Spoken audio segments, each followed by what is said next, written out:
이 시간에 악한 것과 선한 것이라는 제목으로 오늘 말씀 함께 관찰하고 묵상하도록 하겠습니다. 요한 3서는 신약에 있는 서신서들이 있죠. 많은 편지들이 있습니다. 그 편지들 중에 가장 짧은 성경입니다. 저자는 사도 요한이고요. 1절에 보시면은 가이오에게 사도 요한이 편지를 쓰고 있음을 알 수가 있습니다.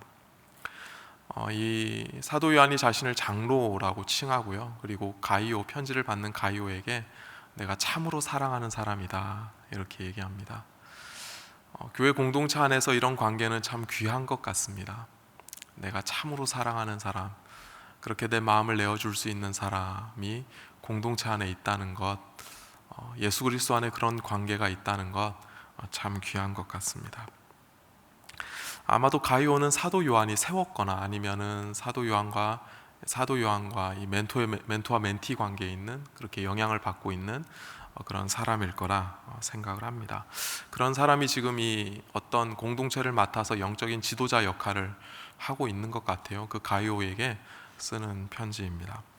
오늘은 어제에 이어서 9절에서 15절까지의 본문 말씀을 함께 관찰해 보도록 하겠습니다. 요한이 세 사람을 언급하는데요. 9절에서는 디오드레베, 10절까지 언급하고요. 11절에서는 사랑하는 자를 언급합니다. 가이오겠죠. 그리고 12절에서는 데메드리오를 거론합니다. 디오드레베, 데메드리오, 아마 헷갈리실 것 같아요. 저도 이제 이름이 자꾸 헷갈리는데요. 이 두 사람은 전혀 다른 사람입니다. 먼저 본문을 나누면 9절에서 12절까지는 디오드레베를 책망하고요, 데메드리오를 추천합니다. 그런 내용이고요.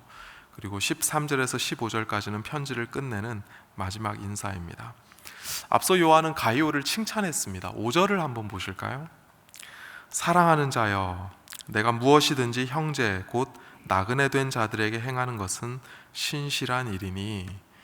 가이오가 나그네 된 사람들에게 행한 일을 칭찬하고 있습니다. 나그네 된 사람들은 교회 공동체 입장에서 낯선 사람들이에요. 이 낯선 사람들에게 어떤 일을 행했길래 요한이 칭찬하고 있을까요? 8절 앞부분만 보시면요, 그러므로 우리가 이 같은 자들을 영접하는 것이 마땅하다. 가이오가 그 낯선 사람들을 영접을 했구나, 그래서 그 부분을 사도 요한이 칭찬하고 있구나 하는 것을 알 수 있습니다. 그러면 이 낯선 사람들은 누구일까요?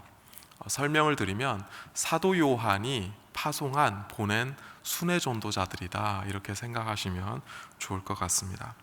당시 요한은 에베소에 머물고 있었습니다. 에베소에 머물면서 목회를 하고 있었고요, 에베소에 있는 교회 공동체를 목양하고 있었습니다. 그런데 소아시아 지역에는 그 외에도 여러 교회들이 있었어요. 그런데 그 많은 교회들을 다 책임지고 있는데 어떻게 다 일일이 방문할 수 있는 상황은 아니지 않습니까? 그래서 순회 전도자를 보낸 것으로 판단이 됩니다. 이 순회 전도자들은 그러면 어떤 일을 했을까요? 예를 들면 삼일교회는 여름과 겨울마다 선교를 나가지 않습니까? 저 같은 경우에는 매년 대만 선교를 갑니다. 대만에 있는 까오슝이라는 남쪽의 한 지역이 있습니다. 이 도시 안에 있는 인미교회를 섬깁니다. 그러면 인미교회 팀원들과 함께 인미교회를 방문하겠죠. 방문을 하면 인미교회에 있는 목사님과 또 성도님들이 나와서 우리를 밝은 미소로 맞이해 줍니다. 저희는 교회에 캐리어를 풀고 일주일 정도 숙식하면서 그 교회를 섬기죠. 함께 사역합니다. 인미교회에 있는 청년들과 함께 교제하고 또 함께 기도하면서 사역합니다. 그리고 저 같은 경우에는 또 그 교회 청년들에게, 성도들에게 말씀을 전하고 함께 말씀을 나눕니다. 뿐만 아니라 우리가 함께 삼일교회 성도들과 인미교회 성도들이 함께 또 교회 주변으로 나가서 헛된 신을 여전히 섬기고 있는 사람들에게 복음을 전하고 또 교회로 초청하고 이런 사역들을 합니다. 순회 전도자들 또한 이와 비슷한 성격의 일을 했습니다. 사도 요한으로부터 가르침을 받은 사람들이에요. 이 순회 전도자들은 이 바른 말씀을 가르침 받은 사람들입니다. 이 사람들은 교회로 가서 그 교회 성도들과 함께 지내면서 교제하고 또한 기도하면서 그들에게 바른 복음을 다시 한번 상기시키고 바른 말씀을 전했습니다. 이것은 당시에 거짓 교사들 그리고 이단들로부터 교회를 지키는 그런 울타리 역할을 했습니다. 뿐만 아니라 그 교회 공동체 주변에 여전히 헛된 신을 경배하는 사람들에게 나가서 복음을 전하는 이런 선교 사역 또한 감당을 했습니다. 그런데요, 가이오가 섬기는 교회 공동체 안에 문제가 생겼어요. 어떤 문제일까요? 우리 9절 말씀을 함께 읽도록 하겠습니다. 9절 봅니다. 시작. 내가 두어 자를 교회에 썼으나 그들 중에 으뜸되기를 좋아하는 디오드레베가 우리를 맞아들이지 아니하니. 두어 자를 교회에 썼다라고 얘기하죠. 이것은 사도 요한이 이미 쓴 편지를 얘기합니다. 요한 1서나 요한 2서가 될 수도 있겠죠. 하지만 그것보다는 일단 요한 1서는 3서와 사실 잘 연결이 되지 않습니다. 그래서 그것보다는 사도 요한이 이 순회 전도자들에 대해서 내가 추천한다는 내용일 겁니다. 교회 공동체 입장에서는 낯선 사람들입니다. 모르는 사람들이에요. 이 사람들을 영접은 하지만 이 사람들이 전하는 복음이 바르다, 이 사람들에게로부터 말씀을 가르침 받아도 되겠다, 이것을 어떻게 할 겁니까? 사도 요한이 편지를 써서 보낸 것 같아요. 이 사람들을 내가 추천하고 내가 보증한다, 그리고 직접 서명한 이런 글인 것 같습니다. 그런데 디오드레베라는 사람이요, 그럼에도 불구하고 영접하지 않습니다. 분명히 사도 요한이 쓴 편지가 손에 들려 있지만 그 사람들을 영접하지 않습니다. 그리고 내쫓습니다. 이건 뭘까요? 사도 요한의 권위를 인정하지 않는다는 뜻이겠죠. 그러니까 사도의 권위를 인정하지 않고 이 공동체 안에 내 뜻대로 하겠다, 이런 태도입니다. 그래서 디오드레베를 향해서 뭐라고 얘기하냐면요, 그들 중에 으뜸되기를 좋아한다. 사도 요한이 이렇게 평가하고 있습니다. 으뜸되기를 좋아한다는 것은 사도의 권위를 벗어나서 자기 뜻대로, 자기 마음대로 교회 안에 하고자 한다, 이렇게 이해하시면 좋을 것 같습니다. 공동체 안에는 여러 의견들이 있을 겁니다. 그리고 이 디오드레베도 아마 공동체 안에 지도자이기 때문에 아마 어떤 결정권을 가진 사람이겠죠. 책임의 자리에 있고 결정권을 가진 사람입니다. 하지만 그럼에도 불구하고 결정권을 가졌다고 자기 마음대로 해서는 안 되겠죠. 사도의 권위, 성경의 가치 안에 있어야 합니다. 그리고 교회의 머리는 누구십니까? 예수 그리스도입니다. 저는 이 본문을 읽으면서 유대의 많은 왕들이 기억났습니다. 하나님께서 백성들이 왕을 요구하자 왕을 세워주긴 하십니다. 하지만 그 왕은 대리자일 뿐입니다. 이스라엘의 진정한 왕은 오직 여호와 하나님이십니다. 따라서 왕은 자신의 뜻을 펼치는 사람이 아닙니다. 하나님의 뜻을 펼치는 사람입니다. 하나님의 말씀의 가치 안에서 하나님의 뜻을 펼치는 사람이 왕입니다. 따라서 왕의 자리는 참 쉽지 않죠. 겸손하면서도 대범해야 하거든요. 백성들의 요구보다는, 물론 그 백성들의 말에 귀를 기울여야겠지만 성경의 가치대로, 하나님의 뜻대로 통치를 해야 하거든요.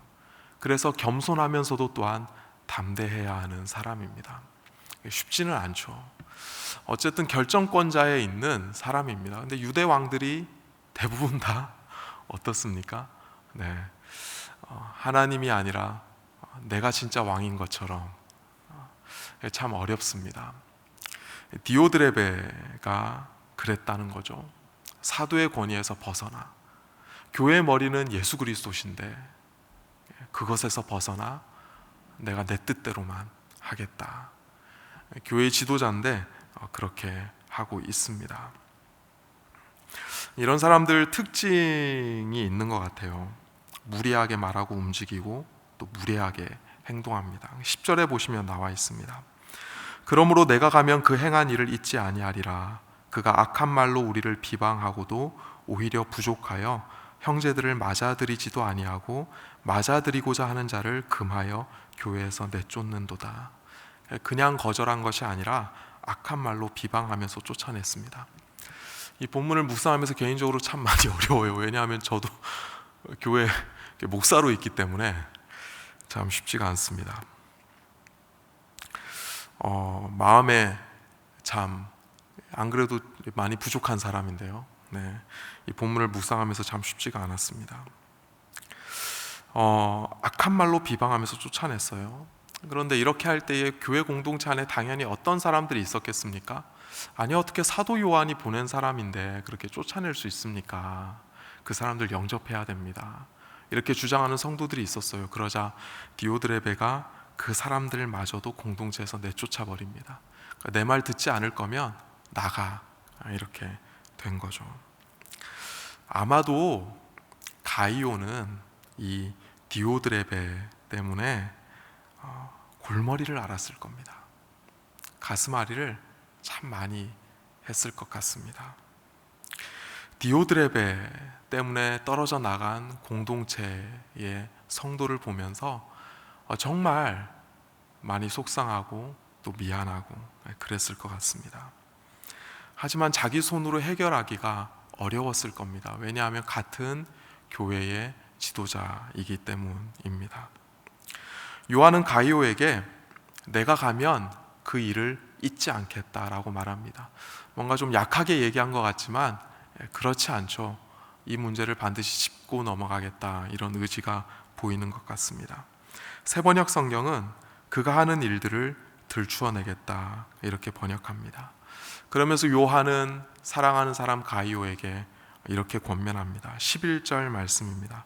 우리 11절 말씀을 같이 한번 읽겠습니다. 시작. 사랑하는 자여, 악한 것을 본받지 말고 선한 것을 본받으라. 선을 행하는 자는 하나님께 속하고 악을 행하는 자는 하나님을 배웁지 못하였느니라. 공동체, 교회 공동체 안에서 악한 것을 보았을 때에, 그리고 그 악한 것으로 가슴앓이하는 사랑하는 가이오에게 사도 요한이 뭐라고 권면합니까? 악한 것을 본받지 말고 선한 것을 본받으라, 이렇게 권면합니다. 사랑하는 가이오에게 이 악한 것은 당장에 어떻게 해결할 수 없는 문제입니다. 사도 요한이 이후에 내가 곧 얼굴 보기를 바란다, 사도 요한을 기다려야 하는 거죠. 이런 문제가 있을 때에 어떻게 권면하죠? 우리는 악한 것을 당했을 때에 보복하고자 하는 마음이 일어날 수 있습니다. 보복해야 되겠다, 어떻게든 해버려야겠다. 그런데 사도 요한은 아주 간단하게 권면합니다. 악한 것은 본받지 말고 선한 것을 본받아라. 교회 공동체 안에 악한 것도 있고 선한 것도 있습니다. 선을 행하는 사람이 있고 악을 행하는 사람이 있습니다. 그럴 때에 우리의 마음은 이 악한 것에 집중되기 쉬운 것 같습니다. 하지만 교회 공동체 안에는 여전히 선한 것도 많고 선을 행하는 사람 또한 많습니다. 악한 것은 본받지 말고 선한 것을 본받으라. 선한 것에 더욱 집중하고 그것을 본받고 그 선한 것을 내가 본받기 위해 그렇게 스스로를 돌아보라, 이렇게 말씀하고 있습니다. 이 정도 심플하게 권면하고요. 12절 말씀 보겠습니다. 데메드리오는 뭇사람에게도 진리에게서도 증거를 받았음에 우리도 증언하노니 너는 우리의 증언이 참된 줄을 아느니라. 그러면서 데메드리오라는 사람을 얘기합니다. 데메드리오는 모든 사람에게 좋은 평을 받는 사람입니다. 세번역 성경으로 읽어드리면 이렇습니다. 데메드리오는 모든 사람에게 좋은 평을 받았고 또 바로 그 진실한 삶으로 그러한 평을 받았습니다. 우리도 또한 그렇게 평합니다. 그대는 우리의 증언이 옳다는 것을 압니다. 아마 데메드리오는 순회 전도자인 것 같습니다. 그래서 이 사람은 내가 천거하는 정말 좋은 사람이니까 잘 영접해달라, 이렇게 부탁하고 있습니다. 말씀을 묵상하면서 우리는 자기 자신에게 적용해야겠죠. 이 말씀을 가지고 다른 누군가에게 적용하기보다 자기 자신에게 적용하는 것이 바를 겁니다. 이 말씀을 우리에게 적용하면서 우리 자신을 한번 돌아보면 좋겠습니다. 나는 교회 공동체 안에서 어떻게 평가받고 있는 사람인가? 나는 교회 공동체 안에서 다른 사람들에게 어떤 영향력을 미치고 있는 사람인가? 혹여나 내 안에 악한 것은 없는가? 내 안에 더 하나님 앞에 받은 선한 부분을 어떻게 더 잘 쓰임 받을 수 있을까? 또 이런 부분들을 생각하며 스스로를 돌아보는 시간이 되면 좋겠습니다. 다 같이 말씀을 생각하시면서 기도하시다가 돌아가시겠습니다. 하나님 아버지, 오늘 또 이 말씀을 함께 묵상하며 자신을 돌아보게